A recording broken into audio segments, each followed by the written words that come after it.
Welcome back to True Crime with Yvonne. We're going to dive into the case of Micheala Williams. This is a case about a minor involving sexual assault and murder. Micheala Williams is like any other child. She was lovable, sweet, and bubbly. She dreamt of being on TV with her personality. She wanted to be a dancer or actress, anything where she was in the spotlight.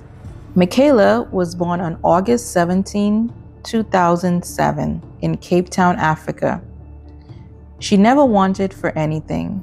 They loved and missed her. Micheala was raped by a family friend. He lived in the same street, just a few doors down.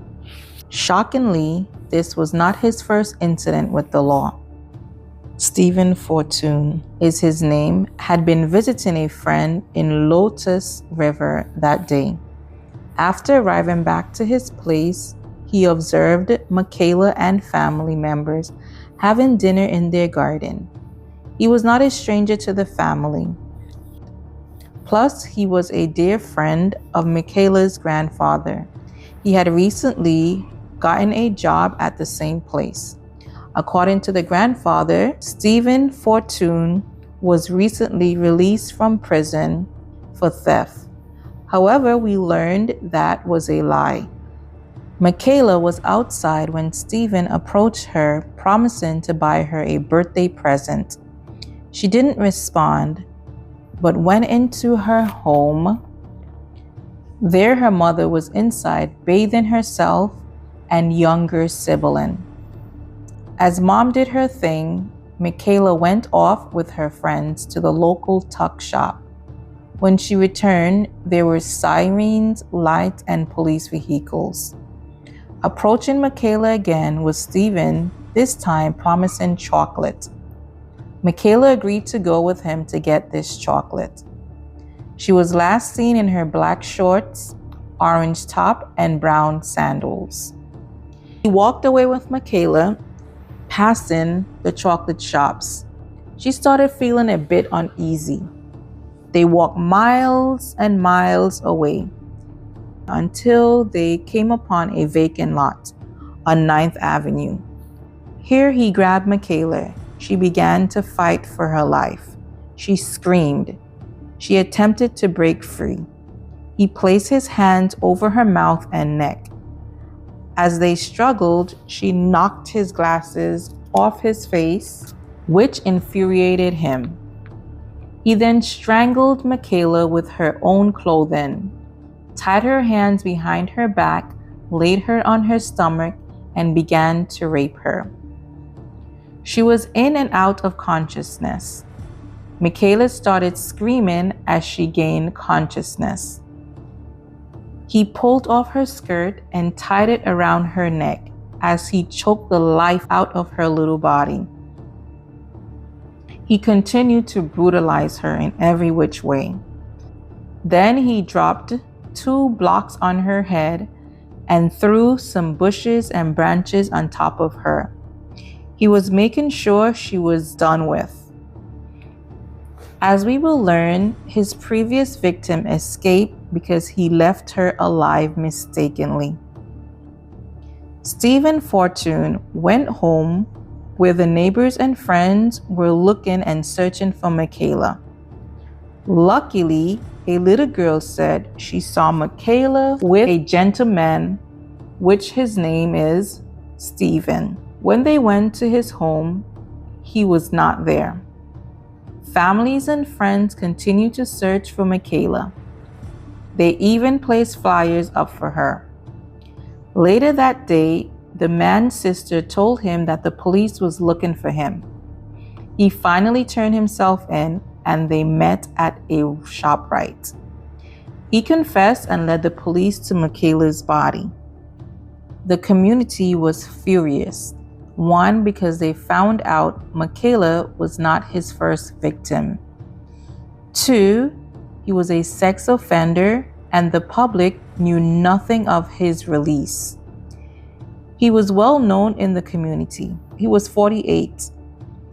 Stephen was recently released in 2017 from prison for attempted murder and rape. On the 20th of February 2005, he lured an 8-year-old girl, Lisa, from her home in Hyde Park informal settlement to Kailicha Cemetery. A little girl was on her way to the local tuck shop to buy an iced lolly, but never returned to her family.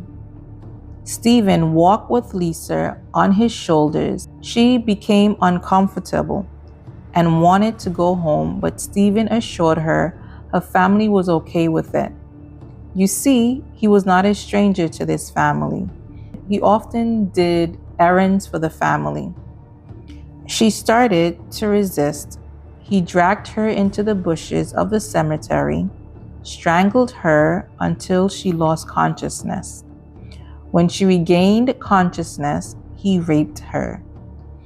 She fought back. Being as he was so much bigger and stronger, he overpowered her. He strangled and stabbed her in the left breast and heart area, causing severe damage. He left and returned. Still, Lisa played dead, holding her breath. He took her underwear and shoes as trophies. 12 hours later, she crawled out of the area with eyes bloodshot and blurry vision. She still manages to walk through the bushes using a stick to lead the way. Lisa told her mom that she wasn't afraid because the spirit in the cemetery was with her. Actually, 3 of them.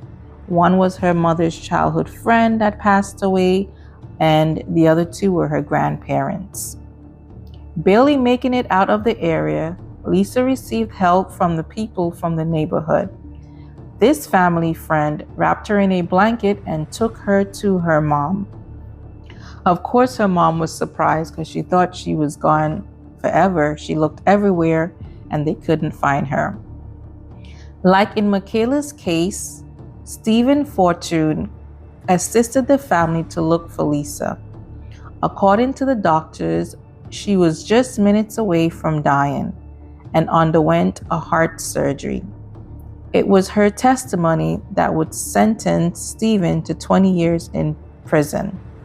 However, in 2017, 12 years after he was granted parole, the mother of Lisa was in and out of the board offices, warning them of how dangerous he was. Somehow they lost track of Stephen and the family was never told of his release. The public was not told of this man's background. Initially, when he was released, he lived 5 houses from Lisa. Imagine the fear she felt knowing he was in the neighborhood. He was then asked to move out, where he moved with his brother that was near Micheala.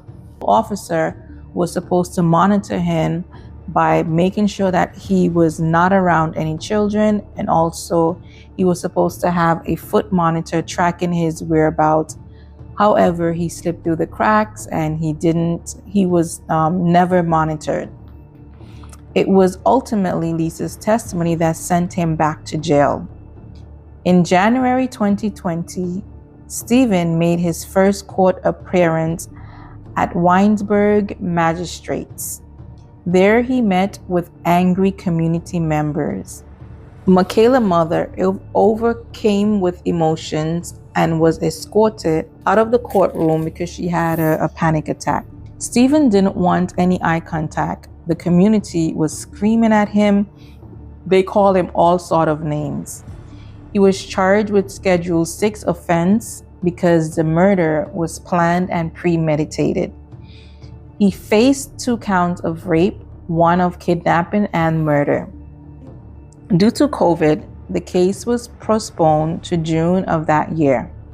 It frustrated the family that Stephen's identity was not public knowledge. The last moment of Micheala was reported by Stephen Fortune. He was found guilty December 2020. He had a psychological evaluation at Falkenberg Hospital. According to the evaluation, this was to determine whether he was a dangerous criminal. He admitted that he raped around 9 or 10 young girls between 2007 and 2020. Dr. Mark Raffi concluded that he is a danger to the community and there cannot be any changes. Again, Stephen Fortune was given life sentence, 7 years, 2 counts of rape, murder, kidnapping. He was also declared unfit to own a firearm, and his name should be added to the sex offenders list. However, in South Africa, this list is not available to the public. Judge Robert Henry last words. He said Steve is the most evil monster he had ever dealt with. He's a danger to society and we must protect the society from him. So Micheala's mother's words, Micheala's mother was overjoyed. She wanted to scream. She concluded that the sentence brings closure for her and her family. Micheala's brother at her funeral did her poem, and it goes like this. Dawn, I miss you already, the love you gave. You rough, you tough, you couldn't get enough of life. Easily trust, but darn, we all trust easily. We get disappointed or stabbed in the back. You took her from us. It's unfair. I hope you're right where you're at, psychopath. Yes, she's in a better place, but the memories we have, I will always remember. He didn't talk much after her death. Micheala's little sister, she was a baby at the time when this incident happened. She knows that her sister is in heaven and often wonder when is she going to meet her sister. The parole officer, he admitted that if he had done his job, this incident could have been prevented. Micheala could have been alive today. According to him, he said he lost track of Stephen, giving him a second chance by risking other people's life. The community wanted the death penalty. But in some, I think South Africa does not give the death penalty because of whatever situation. I'm not too sure why they don't give it. Justice! Bring it back! Angry protesters outside the Wynberg Magistrates Court called for no bail and life imprisonment. It emerged in court that the accused is out on parole for another rape where he had been sentenced to 20 years. He was released on parole in June of 2018. Every time the pain is coming back, and I'm asking myself, who's going to be his next victim? Who's he going to hurt? When is it going to stop? I hope this time he will be put away for good and for life, that he won't get a chance to put his hands on another innocent child. Stephen Fortune, first victim at the time she was 8, now she's 25, and this is what she says. I believe that this girl, now 25 years old, can finally start her life afresh without having to look over her shoulder. She is free from living in fear of Stephen Fortune. Micheala was laid to rest on January 25, 2020. Micheala's family and community gathered by her house to pay their last respects. She was placed in a white coffin carried by some of her friends and family. Today we are really sad just to let her go like this, because the death of Micheala was so sad for us. And I believe that the killer was throwing the slab also on her head. The ceremony was held at the church of Kudu Avenue, Lotus River. Hundreds gathered to mourn the loss of a young life, Micheala Williams. Pictures and videos depict her time spent on earth. A beautiful eulogy read by her friend and classmates. They said, "We think of you in silence. We often speak your name. All we have is memories and your picture in a frame. Micheala, God has you in his keeping, and you will forever be in our hearts. Her body was laid to rest at the Clip Road Cemetery. In the aftermath of Micheala's death, playtime sessions with children from the local communities were held. During these sessions, awareness around child safety was raised. Children were taught about inappropriate interaction as well as avoiding strangers. I would like to say rest in peace to Micheala and my condolences to the family. I know that she's deeply missed. As for the parole officer, he didn't do his job, and as a result, this is what happened. A child's life was lost. They should take people's life more serious and their job as serious as well. You cannot look at an individual and think that they're going to do good, because we know that's not how mankind works.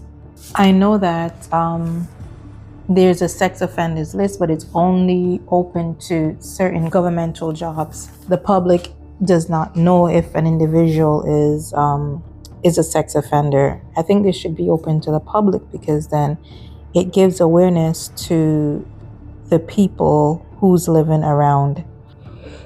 There's a great possibility if Stephen was placed on the sex offenders list and the public was being aware of this, the community would have their eyes out for him being around children. I think the people that knew about the first incident also failed Micheala. They could have let the community know that their brother is a sex offender or he had been charged with X, Y, and Z. But nothing like this was done. They let this man came back into society and just blend in. And by him blending in, he felt comfortable to do whatever he wanted to do. Unfortunately, he took the precious life of beautiful Micheala.